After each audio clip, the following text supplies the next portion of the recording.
السلام علیکم ورحمۃ اللہ وبرکاتہ۔ بسم اللہ الرحمن الرحیم۔ آج کی ہماری حدیث کہ اللہ کی خاطر محبت اور اللہ کی خاطر دشمنی کرنا کیسا ہے۔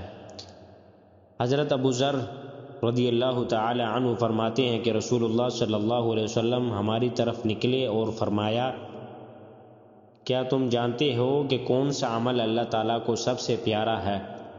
کسی نے کہا نماز اور زکوٰۃ، کسی نے کہا جہاد۔